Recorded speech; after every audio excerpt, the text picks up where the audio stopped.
क्षमा शांती यांचं मूर्तिमंत उदाहरण म्हणजे प्रभू श्रीराम. आपण प्रभू श्रीरामांबद्दल बोलत असताना नेहमी म्हणतो की एक वचनी एक बाणी. या संदर्भामध्ये एक कथा मला या ठिकाणी सांगावीशी वाटते. जेव्हा प्रभू श्रीराम, लक्ष्मण आणि सीता हे वनवासाला गेले, ते पर्णकुटीमध्ये राहायला लागले, त्यावेळी एक दिवस अचानक लक्ष्मणाला थोडासा कंटाळा आला आणि मग त्यांनी रामांना आणि सीतेला सुचवलं की दादा आणि बहिणी, आज आपण लपंडाव खेळूया का. आणि मग त्यावेळी बरं झालं, त्यावेळी मोबाईल नव्हते, नाहीतर रील बघण्यात त्यांचा वेळ गेला असता.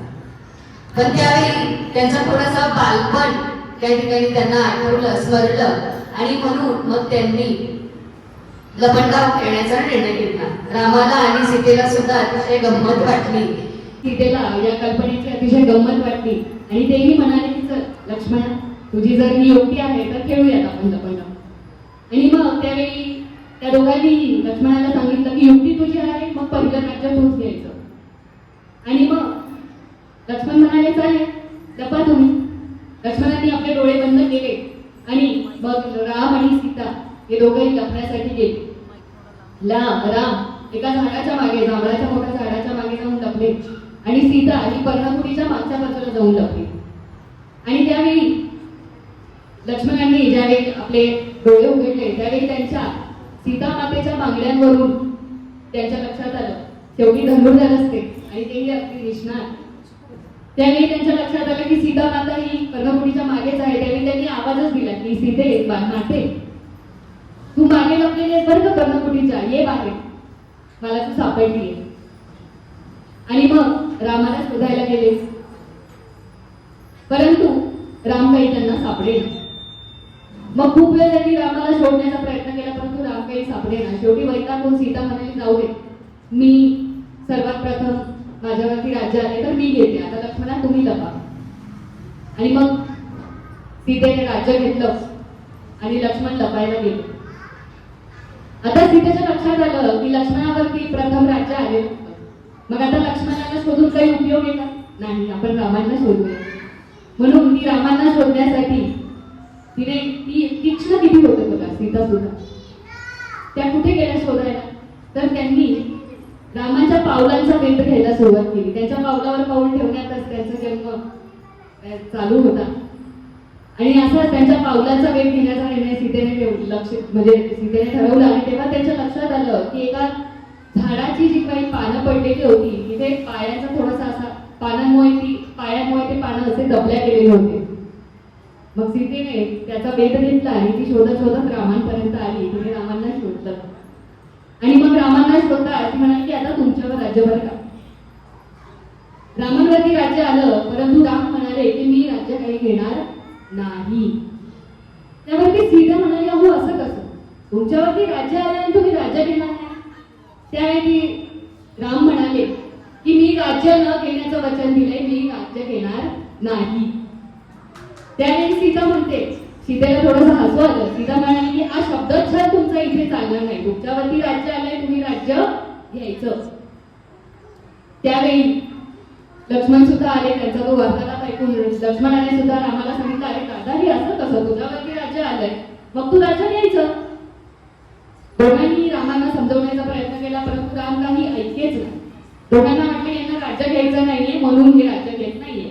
परंतु त्यावेळी दोघांनी रामांना समजून सांगण्याचा प्रयत्न केला, परंतु राम काही ऐके ना. आणि मग दोघांनी खूप समजावण्याचा प्रयत्न केला. शेवटी राम चिडले आणि थोड्याशा मोठ्या स्वरातच सीतेला म्हणाले की राम हा स्वप्नात सुद्धा खोटं बोलत नाही. राम हा चेष्टेने खोटं बोलत नाही आणि खेळातही खोटं बोलत नाही. मी राज्य न घेण्याचं वचन दिलंय आणि मी राज्य घेणार नाही. आणि रामांचं ते थोडंसं कठोर बोलणं ऐकून सीतेने आणि लक्ष्मणाने तो लपंडावाचा खेळ त्या ठिकाणी संपवला. या सर्व गोष्ट सांगण्यामागे मला इथे तुम्हाला सांगायचं आहे की राम हे एकवचनी आणि एकबाणी आपण त्यांना का म्हणतो. अशा या एकवचनी आणि एकबाणी अयोध्येच्या राजाला वंदन करून आजच्या कार्यक्रमाची सुरुवात आपण करणार आहोत आरंभी वंदीन अयोध्येचा राजा या गाण्याने.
एकवचनी होते, एकपाणी होते याची कथा आपण आता ऐकली. त्यांच्या वागण्यातून ते आपल्याला क्षणोक्षणी जाणवत सुद्धा. हे एकवचनी असणं हे त्यांच्या रघुकुलामध्येच होतं. रघु सम्राट दिलीप यांचे पुत्र रघु हे या वंशातले अत्यंत श्रेष्ठ असे राजे होते. रघुकुलाचा इतिहास थोडक्यात आपण जाणून घेत आहोत तर. आणि या रघुंनी त्यावेळी हे जे काही राज्य होतं हे कोसल राज्य म्हणून ओळखलं जायचं. छोटंसं राज्य होतं आणि रघुंनी त्यावेळी या कोसल राज्याचा विस्तार साम्राज्य विस्तार करण्याचा निर्णय घेतला. पूर्व पश्चिम दक्षिण उत्तर या चारही दिशांनी त्यांनी या साम्राज्याचा विस्तार करण्याचा निर्णय घेतला. आणि त्यावेळी त्यांनी तो तसा केला सुद्धा. आणि त्याच्यामुळे हे जे काही कोसल राज्य होतं हे कोसल साम्राज्य म्हणून नावारूपाला आलं. आर्थिकदृष्ट्या सुद्धा संपन्न झालं. आणि मग त्यावेळी या राज्याचे जे राजगुरू होते कंसमुनी यांनी रघुकडे सम्राट रघुकडे त्यावेळी गुरुदक्षिणा मागितली. गुरुदक्षिणा काय मागितली तर 14 कोटी सुवर्ण मुद्रा त्यावेळी त्यांनी गुरुदक्षिणा म्हणून मागितल्या. यावेळी ही गुरुदक्षिणा ऐकून सम्राट रघुंना अत्यंत मोठा प्रश्न पडला की ही एवढी मोठी गुरुदक्षिणा द्यायची कुठून. आणि त्यांनी तर गुरूंना वचन दिलेलं होतं. गुरुचं वचन ते काही मोडू शकत नव्हते. आणि मग त्यावेळी ही गुरुदक्षिणा मिळवण्यासाठी सम्राट रघुंनी थेट कुबेरावरती त्यांनी स्वारी केली. कुबेर हा अत्यंत श्रीमंत होता आपल्याला माहिती आहे. परंतु युद्ध करण्याचं सामर्थ्य मात्र त्याच्यामध्ये नव्हतं. आणि म्हणून त्यावेळी कुबेराने त्यावेळी सम्राट रघुंना या ज्या काही 14 कोटी सुवर्ण मुद्रा आहेत त्या दक्षिणा म्हणून त्या खंडणी म्हणून दिल्या. आणि मग ती खंडणी स्वरूपामध्ये प्राप्त झालेले 14 कोटी सुवर्ण मुद्रा रघुंनी आपल्या गुरूंना कंसमुनींना दिल्या. आणि अशा प्रकारे आपलं वचन पूर्ण करणं इथूनच ती परंपरा सुरू झाली. आणि म्हणूनच म्हटलं जातं रघुकुल रीत सदा चली आई प्राण जाय पर वचन न जाय. आणि मग या सम्राट रघुंचे पुत्र राजा अज हे सम्राट दशरथांचे वडील राजा अजय यांनी सुद्धा या कोसल साम्राज्याला स्थैर्य प्रदान केलं. परंतु त्यांच्या जीवनामध्ये एक शोकांतिका होती. राजा अजय जे होते त्यांचं प्रेम इंदुमती नावाच्या एका अप्सरेवरती जन्मलं. ही अप्सरा शापित होती. तिने पृथ्वी तलावरती जन्म घेतलेला होता. आणि मग राजा अजय आणि इंदुमती यांच्यामध्ये प्रेम जमलं. परंतु काही दिवसांपुरता इंदुमती ही पृथ्वी तलावरती राहणार होती. तरी सुद्धा त्या दोघांनी एकमेकांना वरलं, एकमेकांशी विवाह केला. आणि त्यातूनच मग राजा दशरथ यांचा जन्म झाला. त्यांच्या जन्मानंतर इंदुमती या पृथ्वीवरती पुन्हा पृथ्वी सोडून स्वर्गारोहण त्यांनी केलं. आणि त्यांच्या या जाण्यामुळे राजा अज हे थोडेसे व्यथित झाले. परंतु त्यांनी दशरथ राजांच्या पालन पोषणामध्ये कुठलीच कमतरता त्यांनी सोडली नाही. आणि त्याच्याचमुळे राजा दशरथ सुद्धा मोठे धर्मात्मा म्हणून ते ओळखले गेले. न्यायी राजा, प्रिय राजा, प्रजाप्रिय राजा म्हणून ते ओळखले गेले. राजा दशरथांनी सुद्धा या अयोध्येचा या कोसल साम्राज्याचा मोठा विस्तार केला. या राजांना 3 पत्नी होत्या, कौशल्या, सुमित्रा आणि कैकेयी. आपल्या सर्वांना माहिती की हे जे साम्राज्य आहे ते अत्यंत संपन्न होतं, परंतु या सर्वांच्या आयुष्यामध्ये एकच खंत होती, ती म्हणजे निपुत्रिक असणे. आणि त्यावरून कौशल्या राणी तर अत्यंत दुःखी होत असे. अगदी उमललेलं फूल पाहून सुद्धा तिच्या मनामध्ये कालवा कालव होत असे की आपल्याला पुत्र का नाहीये किंवा पुत्री का नाहीये. आणि मग या सर्वावरती गुरु वशिष्ठ यांनी एक उपाय सुचवला. गुरु वशिष्ठांनी राजा दशरथांना अश्वमेध यज्ञ करण्याचा सल्ला दिला. आणि मग या यज्ञाच्या समाप्तीच्या वेळी या यज्ञकुंडातून यज्ञपुरुष बाहेर आला. त्यांनी पायस हा पदार्थ तिन्ही राण्यांना वाटण्यास सांगितला. आणि त्या प्रसादाच्या कृपाशीर्वादाने तिन्ही राण्या या गर्भवती झाल्या. आणि मग आपल्याकडे माहिती की स्त्री जेव्हा गर्भवती होते तेव्हा तिला डोहाळे लागतात. मग हे डोहाळे का, म्हणजे डोहाळे विचारतो आपण की तुला काय डोहाळे लागले. हे डोहाळे लागण्यामागे सुद्धा एक ते प्रतीक आहे बरं का. कसलं तर त्या गर्भाचं व्यक्तिमत्व त्या डोहाळ्यांमधून प्रतीत होत असतं. आणि असंच मग गुरु वशिष्ठांनी राजा दशरथांना सांगितलं, गुरु वशिष्ठा सांगे नृपवरा असती गरोदर तुझिया कांता, धर्मशास्त्र ऐसे डोहाळे पुसावे त्यांचे पुरवावे मनोरथ. आणि मग गुरुची आज्ञा शिरसावंत मानून राजा दशरथ सुरुवातीला राणी कैकेयीकडे गेले. राणी कैकेयीला राजा दशरथ म्हणतात, राजा म्हणे इच्छा तुझ्या मानसी डोहाळे मनसी सांग आता. त्यावरती कैकेयीचं उत्तर काय होतं लक्षपूर्वक ऐका बरं का. कैकेयी काय म्हणते, येरी म्हणे ऐसे वाटत असे जीवा कनिष्ठासी द्यावा राज्यपट, ज्येष्ठासी धाडावे दुरी दिगंतरी नये त्याचा समाचार आम्हा. म्हणजे कैकेयीला डोहाळे कसे लागलेले होते. आणि तिचं ते बोलणं ऐकून राजा दशरथ अत्यंत व्यथित झाले. आणि मग तिथून ते निघून त्वरित सुमित्रेकडे. सुमित्रेने राजा दशरथांना बघताच तिला अत्यानंद झाला. तिने त्यांचं स्वागत केलं, त्यांना तांबूल दिला, त्यांना पुष्पमाळ घातली, त्यांना बसवलं. आणि मग तिला सुद्धा राजा दशरथ म्हणतात की तुझी जी काही इच्छा आहे, इच्छा तुझ्या मनाची इच्छा सांग माझ्यापाशी पतिव्रते. त्यावेळी सुमित्रा काय म्हणाली, सुमित्रा म्हणाली, प्राणनाथा ऐसे वाटत असे जीवा वडिलांची सेवा करावी अहिर्निशी. म्हणजे बघा डोहाळ्यांबरोबर कळतं की व्यक्तिमत्व कसं फुलतं आहे. आणि मग तिचं हे जे वचन आहे ते वचन ऐकून राजा दशरथांना अत्यंत आनंद झाला. आणि त्याच आनंदमग्न अवस्थेमध्ये राजा दशरथ गेले राणी कौशल्येकडे. कौशल्येकडे गेले असता कौशल्य ही समाधीस्थ बसलेली होती, कारण तिच्या उदरामध्ये स्वतः श्रीराम होते. उदरात असे भक्तांचा कैवारी कैठेकेचे उरी देह भावा सदा समाधीस्थ रामरूप झाली कौशल्या माऊली नामामुनी. कौशल्या माऊली ही समाधीस्थ बसलेली होती. आणि तिचा तो देहभाव आहे तो बघून राजा दशरथांना थोडस ते चिंतामग्न झाले. त्यांना असं वाटलं की हिला झालं काय, ही अशी समाधीस्थ का बसलेली आहे, शांत का झालेली आहे. आणि मग तिला बघून राजा दशरथ म्हणतात, न बोलायची काही इसी काय झाले भूते झडपले निश्चयसी. त्यांना असं वाटतं हिला भूताने झडपलंय की काय. आणि मग त्यांनी देवाला अर्धा हाक दिली कौशल्याची ती अवस्था बघून. आणि मग राजा दशरथांची ती अर्धा हाक कौशल्याच्या कानी पडली, ती आपल्या समाधीतून जागी झाली. आणि ती काय म्हणते, ती म्हणते, राजा म्हणे का हो ऐसी ही अवस्था का हो ब्रह्मचित्ता झाला ऐसे. का हो राजा तुम्ही एवढे चिंताग्रस्त का दिसत आहात, तुम्ही ब्रह्मचित्त का दिसत आहात.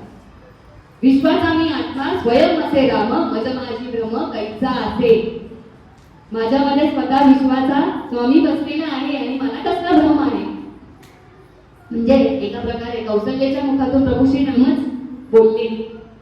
आणि मग कौशल्याचं ते उत्तर ऐकून राजा दशरथ अजूनच चिंतित झाले की ही अशी का बोलते. आणि मग त्यांनी त्वरित वशिष्ठांना म्हणजे आपल्या गुरूंना बोलावणं घडलं. आणि मग गुरु वशिष्ठांनी कौशल्याला बघितलं. कौशल्याचं ते रूप कसं होतं की ज्यावेळी इंद्राला जन्म दिला त्यावेळी अदिती जशी तेजवान झाली होती तसं तेज कौशल्याच्या संपूर्ण शरीरावरती होतं. आणि मग कौशल्याला बघतात राजा दशरथांना गुरु वशिष्ठ काय म्हणतात ऐका बरं का. गुरु वशिष्ठ म्हणतात, निरंजीचा बाप क्षीरसागर वासी, ध्याती योगी त्यासी निरंतर, न येऊ दे मने शंका काही, धन्य धन्य अयोध्येचे लोक वैकुंठ नायक पाहतील, त्रैलोक्यात धन्य तुझी एक रूपा नामयाच्या बाबा पाहतील. गुरु वशिष्ठांनी राजा दशरथांचा जो मनाचा काही संभ्रम झाला होता तो दूर केला. ते म्हणाले की ही जी कौशल्या मावली आहे तिच्या उदरामध्ये स्वतः क्षीरसागरवासी जो वैकुंठ नायक आहे तो वसलेला आहे. आणि राजा दशरथा तुझ्या बरोबर संपूर्ण अयोध्येचे लोक हे धन्य धन्य होणार आहेत, कारण स्वतः प्रभू कौशल्याच्या पोटी जन्म घेणार आहेत. आणि मग तो दिवस उजाडला. तो दिवस कसा होता. चैत्र मास त्यात शुद्ध नवमी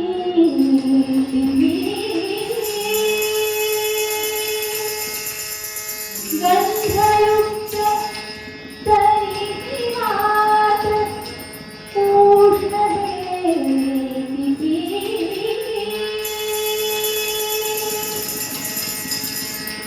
दोन प्रहरी कालशिरी सूर्य थांबला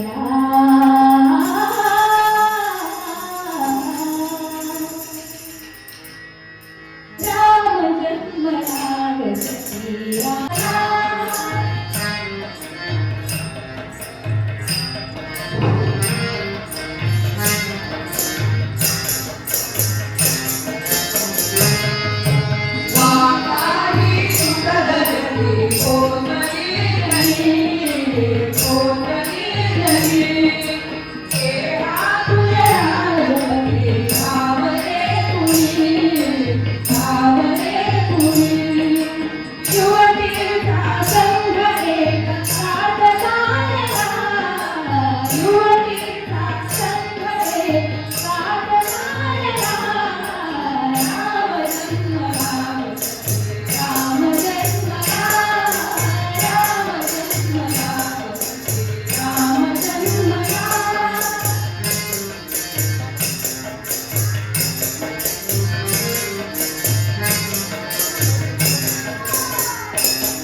या प्रभूचं कावळं निळं सावळं जे रूप आहे ते बघण्यासाठी वरेने निघाल्या. आपल्या सर्वांना माहिती आहे भगवंतांचे जे काही रंग आहेत ते निळा, म्हणजे भगवान कृष्ण किंवा भगवान राम यांचे रंग हे निळे सावळे का आहेत. तर कुठल्याही दैवताचा रंग हे त्यांच्या व्यक्तिमत्वाचं प्रतिबिंब एक प्रकारे असतं. आपल्याला माहिती आहे की कुठलीही देवता तिला मर्यादा नाही, त्यांचं व्यक्तिमत्व हे असीम आहे. आणि असं असीम काय आहे तर आकाश. आणि आकाशाचा रंग कुठला आहे निळा सावळा. आणि हे त्याच्याचमुळे भगवंतांचं व्यक्तिमत्व सुद्धा हे असेच असतं, ते अनंततेचं प्रतीक असतं आकाशासारखं. आणि म्हणूनच प्रभू श्री रामाचा रंग सुद्धा सावळा आहे किंवा कृष्णाचा.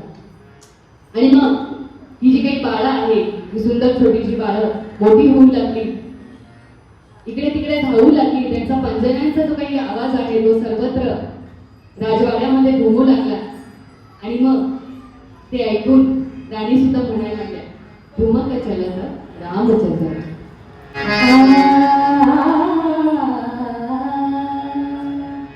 ठुमक चलत रामचंद्र, ठुमक चलत रामचंद्र, ठुमक चलत राम. बाजत पैंजनिया ठुमक चलत रामचंद्र बाजत पैंजनिया ठुमक चलत रामचंद्र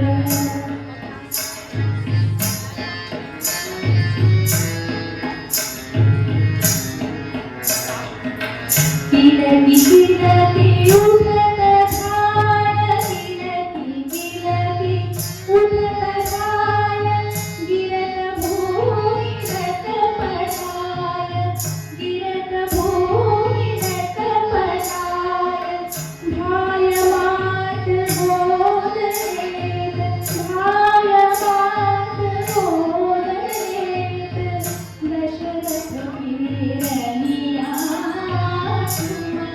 चलत रामचंद्र बाजत पैंजनिया ठुमक चलत रामचंद्र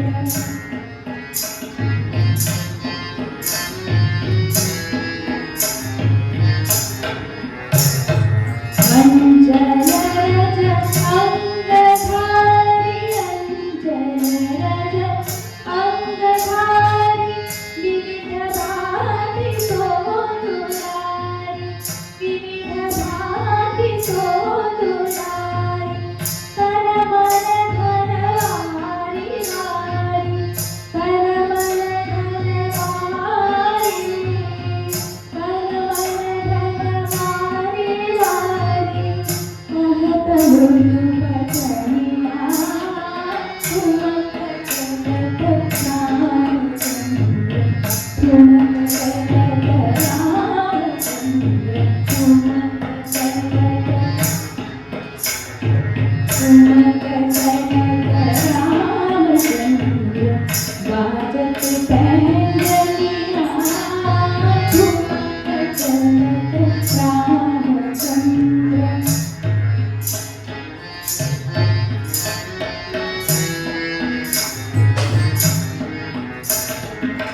तुलसीदास अति आनंद तुलसीदास अति आनंद देख के पुकार देख के पुकार रघुवर छवि के समान रघुवर छवि के समान रघुवर छवि के समान रघुवर छवि बनिया ठुमक चलत रामचंद्र बाजत पैंजनिया ठुमक चलत ठुमक चलत ठुमक चलत ठुमक चलत ठुमक चलत रामचंद्र बाजत पैंजनिया ठुमक चलत रामचंद्र असे हे प्रभू श्रीराम आपल्या प्रत्येकाच्या आयुष्यामध्ये एकरूप झालेले आहे. आपल्या सर्वांना माहिती आहे की आता आपण तर शहरात राहतो, आपल्याला रामराम म्हणण्याची थोडीशी लाज वाटते, परंतु ग्रामीण भागात जर गेलं तर ते आपल्याला रामराम म्हणतात. इतक्यावरती नमस्कार करताना रामकृष्ण हरी आपण एकमेकांना म्हणतो. प्रभूच्या विश्वासावरती चालणारे आपण राम भरोसे हा शब्द तर असाच वापरतो. आणि त्याचबरोबर सुव्यवस्थित संपन्न राज्यासाठी आपण रामराज्य असा त्याचा उल्लेख करतो. योग वशिष्ठामध्ये सांगितलेलं आहे प्रभू श्रीराम हे अनाग्रही होते. योग वशिष्ठामध्ये सांगितलं आहे की अनाग्रही असणं हे स्थिर मतीचं लक्षण आहे. प्रभू श्रीराम हे यांनी असा कधी विचार केला नाही की मला जे वाटतं तेच आणि तसंच घडलं पाहिजे, असा विचार प्रभू श्रीरामांनी केला नाही. या संदर्भामध्ये मला इथे एक विचार सांगा असं वाटतं. आशुतोष राणा हे सुद्धा खूप चांगले वाचक आहेत, त्यांचं तुम्ही ऐका नाही कधी ऐकलं त्यांना तर त्यांनी एक विचार सांगितलेला आहे. ते म्हणतात की दुनिया में सिर्फ 10% लोगों को आपसे धन की अपेक्षा होती है, परंतु सभी लोगों को आपसे ध्यान की अपेक्षा होती है. आणि प्रभू श्रीरामांनी काय केलंय तेच तर केलंय, त्यांनी ध्यान दिलंय. त्यांच्या आयुष्यामध्ये कितीतरी प्रसंग असे आले, परंतु त्यांनी काय केलंय, त्यांनी स्वतःच्या इच्छा या बाजूला ठेवलेले आहे. त्यांनी फक्त ध्यान दिलंय जे घडतं त्याच्याकडे. जेव्हा गुरु विश्वामित्रांनी त्यांना राजा दशरथांकडे मागितलं राक्षसांचा वध करण्यासाठी, त्यावेळी ते म्हणाले नाही मीच का मलाच का. त्यांनी फक्त आज्ञेचं पालन केलं. ज्यावेळी त्यांना वनवास सांगितला गेला त्यावेळी सुद्धा त्यांनी तेच केलं. त्यावेळी सुद्धा ते निमुटपणे वनवासासाठी तयार झाले. त्यावेळी ते प्रश्न उपस्थित करू शकले असते, परंतु त्यांनी ते केले नाही. प्रत्येक जीवाची स्वतंत्र इच्छा आणि प्रारब्धाची गती यामध्ये आपण येऊ नये हे प्रभू श्रीराम आपल्याला शिकवतात. प्रभू श्रीराम नाही तर रामायणातलं प्रत्येक पात्र जे आहे ते आपल्याला शिकवतं. सुख हे भोगून मिळतं हे कळायला अक्कल लागते. ऐका ना, सुख हे भोगून मिळायला अक्कल लागते, परंतु सुख हे त्यागून मिळतं हे कळायला समंजस अक्कल लागते, समंजस मन लागतं. आणि ते समंजस मन श्रीरामांकडे होतं, किंबहुना रामायणातल्या प्रत्येक पात्राकडे होतं, लक्ष्मणांकडे होतं, उर्मिलेकडे होतं, सीतेकडे होतं. या प्रत्येकाला वेगळा निर्णय घेण्याचं स्वातंत्र्य होतं बरं का. प्रत्येक जण वेगळा निर्णय घेऊ शकले असते. लक्ष्मण म्हणू शकले असते मला नाही जायचं दादाबरोबर. उर्मिला म्हणू शकली असती नाही मी नाही राहणार माझ्या पतीपासून दूर.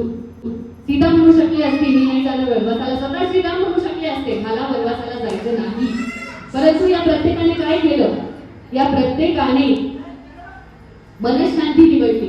संघर्ष की मनशांती यामध्ये प्रत्येकाने शांतीचा मार्ग निवडला. हे प्रभू श्रीरामांचं जेवढं करावं तेवढं गुणगान हे कमी आहे. आणि म्हणूनच आता आपण ऐकणार आहोत राम का गुणगान. राम का गुणगान करिये राम का गुणगान करिये राम का गुणगान करिये राम प्रभु की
जे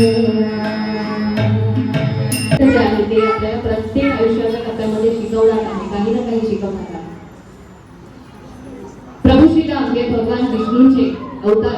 आपल्याला माहिती की भगवान विष्णूंनी आपलं अवतार कार्य पूर्ण करण्यासाठी श्रीरामांचा जन्म घेतलेला होता. आणि आपल्या सर्वांना सुद्धा मानवी देह हा प्राप्त झालेला आहे, बरोबर. परंतु या देहाचा वापर आपण कसा करतो, आपल्या देहाचा वापर आपण कसा करतो यावरती सर्व काही अवलंबून असतं. ज्याला हे जमलं त्याने जग जिंकलं, असं श्री समर्थ रामदास स्वामी म्हणतात. आणि तेच श्रीरामांना सुद्धा जमलेलं होतं. आणि म्हणूनच समर्थ रामदासांनी या ठिकाणी म्हटलेलं आहे की देह हे असार भ्रूमींचे कोठार, परी येणे जाणे पाविजे ते देह संगे. हिमथुटी होईचे विचार पाविजे मोक्षपद, देह संगे भोग देह संगे रोग. देहसंगी योग साधनांचा, देह संगे गती रामदासी झाली, संगती जोडली राघवाची. बघा समर्थ रामदास सांगताय की या देहाचा वापर करून, म्हणजे आपला हे जो देह आहे हा भ्रूमींचा कोठार आहे एक प्रकारे, या देहाचा वापर करूनच आपल्याला वेगवेगळे रोग जडतात आणि साधनेचा योग सुद्धा या देहाच्या माध्यमातूनच आपल्याला घडवता येतो. या देहामुळे आपण वेगवेगळ्या चुकीच्या मार्गाने जाऊ शकतो, परंतु भगवंताची संगती ही या देहामुळे घडू शकते. आपल्यावरती निर्भर आहे की आपण आपल्या देहाचा वापर कसा करतो आहोत. आणि म्हणूनच आपल्याला माहिती की या राघवाच्या संगतीचा लाभ जो आहे तो शबरीला झाला आणि तिचा जन्म सफल झाला. अहिल्याला भगवानांची संगत लाभली, तिला मोक्ष मिळाला. रावणाला प्रभू श्रीरामांसोबत युद्ध झालं, परंतु त्याला सुद्धा मोक्ष प्राप्त झाला. अशी ही राघवाची संगत आपल्याला सुद्धा मिळाली पाहिजे. अशीच रामाची संगत लाभली ती शबरीला. आणि म्हणूनच संगत लाभावी म्हणून ती आपल्या आश्रमामध्ये श्रीरामांची वर्षानुवर्ष वाट बघत होती. आणि म्हणूनच ती म्हणत सुद्धा होती, रामा रघुनंदना. हे गाणं आपल्यासमोर प्रस्तुत करत आहे जोबळेकर काका, तेही पासरीवरती.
गाणं गाण्यापेक्षा कोणतंही वाद्य वाजवणं हे खूप अवघड असतं. जसं हार्मोनियम असो, गिटार असो, फ्लूट असो, खूप श्वासाचं काम आहे ते. त्यामुळे जोरदार टाळ्यांचा कामासाठी आम्ही मुद्दाम प्रयत्न केला की तुमच्यासाठी वेगवेगळ्या गोष्टी घेऊन येऊ या कार्यक्रमातून. तर अशीच रामाच्या संगती लाभावी किंवा रामाचा सहवास लाभावा म्हणून जिने पुनर्जन्म घेतला होता ती म्हणजे सीतेच्या पुनर्जन्माची कथा आपण आता ऐकणार आहोत. सीता आणि मागच्या जन्मीची वेदवती, ब्रह्मर्षी कुशध्वज यांची ती कन्या. हे ब्रह्मर्षी कुशध्वज हे मोठे विष्णुभक्त होते, थोर विष्णुभक्त होते आणि आपल्या कन्येचा विवाह हा विष्णूशीच व्हावा अशी त्यांची मनोमन इच्छा होती. त्यासाठी ते मोठे तपश्चर्या सुद्धा करत होते. ही वेदवती सुद्धा रूपाने, गुणाने, सगळ्याच बाबतीत अतिशय सुंदर, देखणी आणि सर्व गुण संपन्न अशी होती. तिला अनेक राजांकडून विवाहासाठी मागण्या सुद्धा येत होत्या. अशाच एका राजाने तिच्याशी विवाह करण्यासाठी त्या ब्रह्मर्षींच्या आश्रमावरती आक्रमण केलं आणि त्यांचा वध केला. परंतु वेदवती तेथून निसटली आणि मग तिने वनामध्ये जाऊन आपली ही जी काही विष्णूशी लग्न करण्याची इच्छा आहे ती पूर्ण करण्यासाठी तिने वनामध्ये जाऊन आपली तपश्चर्या चालू ठेवली. आणि ही तपश्चर्या करत असताना रावण तिच्या समोर आला. रावणाने बघितलं की अतिशय सुंदर संपन्न अशी तरुणी या ठिकाणी बसली आहे. तो तिच्याकडे बघून मोहित झाला आणि मग त्यावेळी रावणाने तिला तपश्चर्येतून जागं केलं आणि तिच्यावरती तो बळजबरी करण्याचा प्रयत्न करू लागला. त्यावेळी वेदवती तेथून निसटली, पळाली आणि पळत पळत पुढे जात असताना रावण सुद्धा तिचा पाठलाग करू लागला. रावणाच्या हाती तिला काही सापडायचं नव्हतं. त्यावेळी तिने काय केलं, मोठी एक शेकोटी तिला एका ठिकाणी पेटताना दिसली. त्या शेकोटीमध्ये तिने आपला प्राण त्यागले. परंतु ते प्राण त्यागत असताना ती रावणाला म्हणाली की माझं हे विष्णूशी लग्न करण्याचं स्वप्न तू या जन्मामध्ये पूर्ण होऊ दिलेलं नाही. त्यासाठी मी पुनर्जन्म घेईन आणि त्याच वेळी त्या जन्मामध्ये मी तुझ्या वधाचं कारण सुद्धा बनेन. आणि मग हीच वेदवती म्हणजे सीता म्हणून जन्माला आली. आणि या सीतेचा विवाह आपल्याला माहिती आहे प्रभू श्रीरामांशी झाला. म्हणून तिचं जे काही स्वप्न होतं विष्णूची लग्न करण्याचं, विवाह करण्याचं, ते पूर्ण झालं.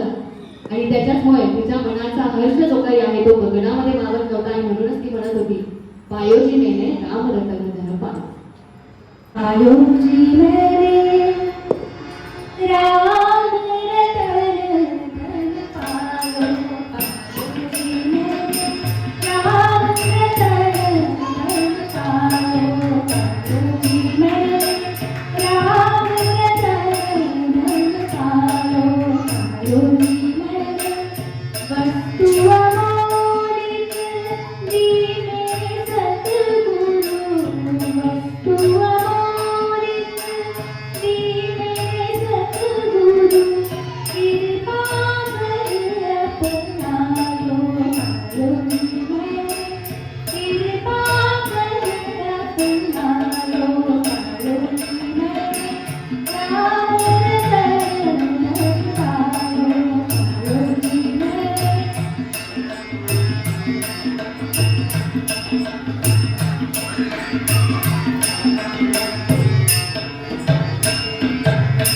मेरा बाबा गरनिया गमा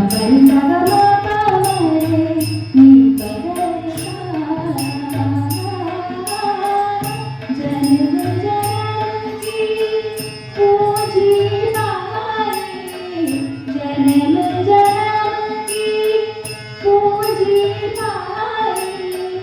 जग में कभी कुमारो. पायोजी मेरे जग में कभी कुमारो.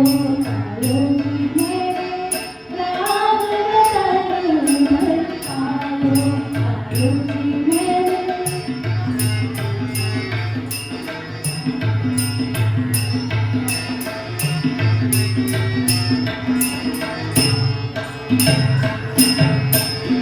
हर चरण तूने चोर करूँगे. हर चरण तूने चोर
सीतेप्रमाणे रामांची संकट लाभली ती म्हणजे हनुमंतांना.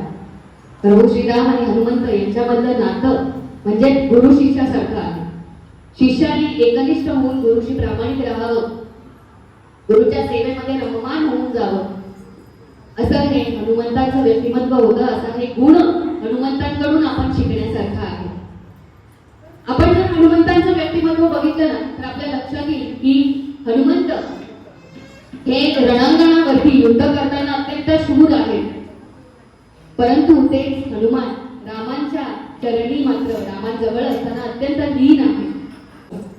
शरण शरण हनुमंता तुम्हा आले रामदूता, काय भक्तीच्या त्या वाटा मज गावाव्या सोबता, शूर आणि धीर स्वामी काजी तू सादर, तुका म्हणे रुद्रा अंजनीची या सुता. आता याचा अर्थ काय तर इथे तुकोबा रामदूताला विनवणीच करता एक प्रकारे की हे रामदूता हनुमंता, मला तू जसा हा भक्तीचा सोपान भक्तीची मार्ग निवडलेला आहे आणि तू प्रभू श्री रामांपर्यंत पोहोचलेला आहे, त्यांच्या हृदयामध्ये पोहोचलेला आहे, तसा हा भक्तीचा मार्ग मला सुद्धा समजून सांग की मला पण हा भक्तीचा सोपान पार करता येईल. पुढे ते म्हणतात की हे हनुमंता अन्यायाविरुद्ध लढताना तू कसा होतोस. समर्थ रामदासांनी सुद्धा म्हटलेलं आहे, काळा की काळ रुद्राही देखता का पत्नी भई. युद्धामध्ये लढताना हनुमंत हे अत्यंत रुद्राचा अवतार धारण करतात, परंतु तेच हनुमान श्रीराम समोर असल्यावर मात्र अगदी दीन होतात, शूर आणि धीर. असे हे हनुमंता तुमच्याकडून आम्हाला रामाची भक्ती शिकवा अशी विनवणी एक प्रकारे तुकोबा या ठिकाणी हनुमंतांना करतायत.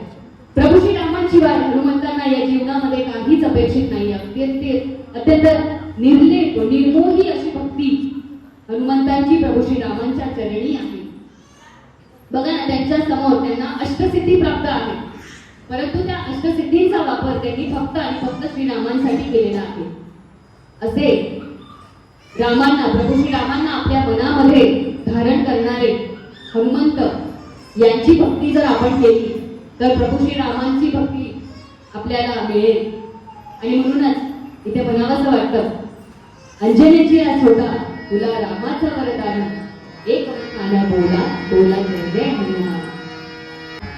तुला रामाचं वरदान, एक खाना बोला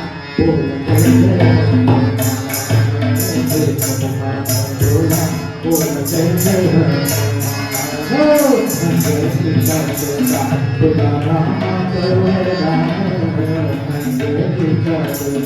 तुला रामाचं वरदान, एक खाना बोला बोला जय जय हनुमान, एक खाना बोला बोला जय जय हनुमान.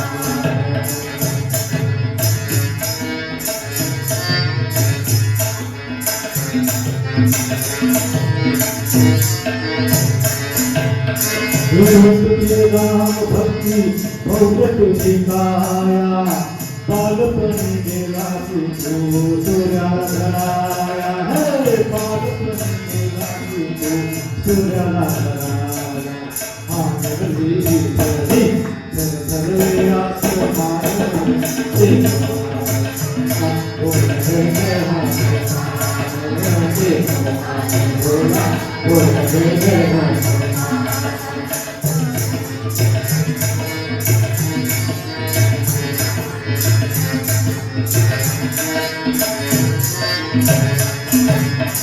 विकमय शोधासाठी गाठली सगळ्यांचा चित्रराम नामाचा तो वाजला नंदा चित्रराम नामाचा तो वाजला नंदा पैसवरले सारे हसले ते भीषण ते बोला बोल जय जय बोला बोल जय जय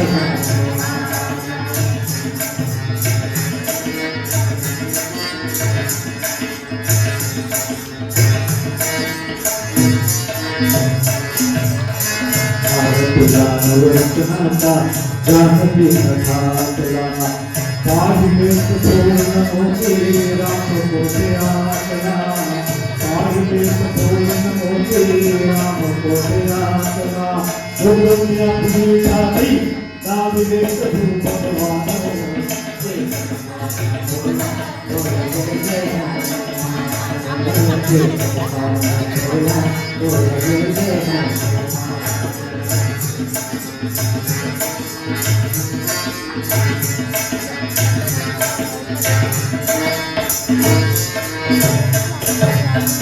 आदित्य देवकीर्ती संपदे भरारा तुझ्या परिणामाना रे अजून करारा हे तुझ्या परिणामाना रे अजून करारा भारत रे जय भारत रे जय बोला बोल जय जय बोल जय जय जगदीशा तुला तुला रामाचं वरदान जगदीशा तुला रामाचं वरदान एक मुखान बोला बोल जय जय बोला बोल जय जय राम लक्ष्मण जानकी राम लक्ष्मण जानकी बोला Hey Ram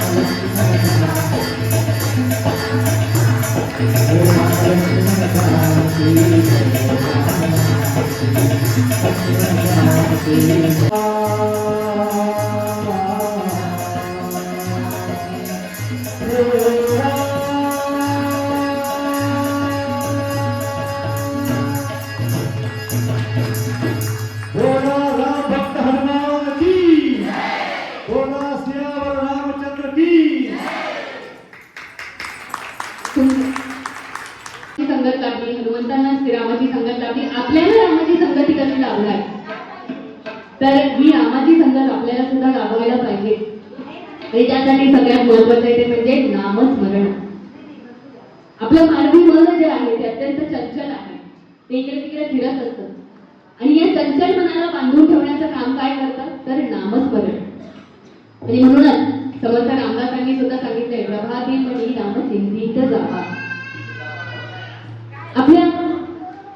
आपल्याला एक वाईट सवय, आपण माणूसच आहोत, स्वार्थी आहोत आणि त्याच्यामुळे आपल्याला देव आठवतो कधी करत, आपल्याला देव आठवतो जो आपलं काही काम असेल देवाकडे संकटकाळी किंवा कोणती कुठल्या गोष्टीची आपल्याला अपेक्षा असेल तेव्हा, इतर वेळेस आपल्याला देव आठवत नाही. आणि म्हणूनच समर्थ रामदासांनी दासबोधामध्ये नामस्मरणाविषयी एक संपूर्ण समाजच लिहिलेला आहे. त्यामध्ये समर्थ सांगतात की भगवंताच्या अस्तित्वाशी एकरूप होऊन जो कोणी नामस्मरण करतो त्याला पूर्ण काम असे म्हणतात. आणि या पूर्ण काम मनाने जो कोणी नामस्मरण करतो तो भगवंताच्या जवळ पोहोचतो किंवा भगवंताची कृपा त्यालाही प्राप्त होत असते. नामस्मरणाचं उदाहरण जर द्यायचं झालं तर मी इथे सांगेन की जर एखाद्या खडकावरती पाणी हे सतत पडत राहिलं तर ते खडक उभंगण्याचं सामर्थ्य त्या पाण्यामध्ये येतं. तसं नामस्मरणाचं आहे. नामस्मरण तुम्ही जर सतत करत राहिलात, निष्काम मनाने करत राहिलात, सातत्याने करत राहिलात, तर नक्कीच आपण भगवंतापर्यंत पोहोचू. आणि म्हणूनच आजकालच्या कलियुगामध्ये आपल्या सकाळची सुरुवात राजकारण्यांच्या घडामोडी किंवा अपघातांच्या बातम्या बघण्यापेक्षा किंवा मोबाईलमध्ये रील सकाळी सकाळी बघण्यापेक्षा जर आपल्या सकाळची सुरुवात नामस्मरणाने केली तर नक्कीच आपल्या सकाळची सुरुवात आत्ताच्या भाषेमध्ये सांगायला गेलं तर पॉझिटिव्ह वाईब्स आपल्याला मिळतील. आणि म्हणूनच म्हटलेलंच आहे की राम म्हणे राम, राम साखरेचा खडा, पहाटेच्या पारी मुखामध्ये सोडा. की हा जो काही रामनामाचा खडा जो आहे तो पहाटेच आपल्या मुखामध्ये पडला, रामनाम आपल्या मुखामध्ये पडलं तर आपल्याला आपला जो काही संपूर्ण दिवस आहे हा संपूर्ण दिवस चांगला जाणार आहे. आपल्या मुखातून चांगलं आणि चांगलंच बाहेर पडणार आहे. आपल्याला माहिती आहे प्रभू महादेवांनी जेव्हा हलाहल विष धारण केलं होतं आपल्या कंठामध्ये, तेव्हा सुद्धा ते विष पचवताना त्यांना त्यांच्या संपूर्ण अंगाचा दाह होत होता. आणि त्यावेळी ते फक्त राम नाम घेत होते. आणि म्हणूनच म्हटलं जातं शंभू राम नाम घेई तेने दाह शांत होईल. आणि अर्थात या नामाचा महिमा सांगताना तुकाराम महाराजांनी म्हटलेला आहे. तुकाराम महाराज म्हणतात राम म्हणता काम क्रोधाचे दहन, होय अभिमान देश धरी. या रामाचं नाम जर घेतलं तर आपले जे काही काम, क्रोध, बद, मत्सर, मोह, अहंकार जे काही आहे ते काय त्याचं सगळ्याचं दहन होणार आहे. आपला जो खोटा अभिमान आहे, अहंकार आहे, तो देशोधडीला जाणार आहे. आणि त्याचबरोबर पुढे ते म्हणतात की राम म्हणता कर्म तुटेल भाव बंधन, नये श्रमतीन स्वप्नासही. हे रामाचं नाम घेतल्याने काय होणार आहे या संदर्भामध्ये काशीचं उदाहरण मला सांगायचंय की काशीला जाऊन मुक्ती मिळते असं म्हणतात. काशीला जाऊन आपण जर तिथे आपला देह ठेवला तर तिथे आपल्याला मुक्ती मिळते, आपल्याला मोक्ष मिळतो असं म्हणतात. का? कारण तिथे स्वतः महादेव त्या व्यक्तीच्या कानामध्ये राम नामाचा तारक मंत्र देतात आणि म्हणून आपल्याला मोक्ष गती मिळते. आणि म्हणून काशीला जाऊन आपला देह ठेवावा असं म्हटलं जातं. आणि म्हणून हे रामनामाचं महत्व इतकं आहे. पुढे ते म्हणतात की राम म्हणता जन्म नाही गर्भवास, नवे दरिद्रास पात्र कधी. की जो राम नाम घेतो त्याला हा गर्भवास पुन्हा होणारच नाहीये. जन्म मृत्यूच्या फेऱ्यामध्ये तो अडकणारच नाहीये. त्याला मोक्ष प्राप्त होणार आहे. आणि त्याचबरोबर तो कुठल्याही दरिद्राला सुद्धा पात्र होणार नाही. आता दारिद्र्य म्हणजे फक्त संपत्तीच का तर नाही, बुद्धीचं मनाचं दारिद्र्य सुद्धा या रामनामामुळे दूर होणार आहे असं तुकोबांनी सांगितलेलं आहे. आणि म्हणूनच आज या ठिकाणी आपण रामनामाचा एक प्रकारे जागरच केलेला आहे. रामाचं महिमा आपण या ठिकाणी ऐकलेला आहे. आज रामनवमीच्या निमित्ताने आपण सर्वांनी या ठिकाणी आम्हाला संधी दिली, संयमाने आपण हा कार्यक्रम ऐकला, दाद दिली, त्याबद्दल सर्वांचे धन्यवाद. तुम्हा सर्वांसाठी एकदा जोरदार टाळ्या होऊन. आता मला एक शेवटची विनंती किंवा सांगावं वाटतं की मग रामाचंच नाव घ्यायचं का फक्त? नाही ना, कुठल्याही भगवंताचं नाव घ्या, विठ्ठलाचं नाव घ्या, रामाचं नाव घ्या, कृष्णाचं नाव घ्या, शिवाचं नाव घ्या, शक्तीचं नाव घ्या, कुठल्याही भगवंताचं नाव घ्या. नाम घेणं हे महत्वाचं. आणि म्हणूनच आपण सुद्धा म्हणूया हरी म्हणा, कोणी गोविंद म्हणा.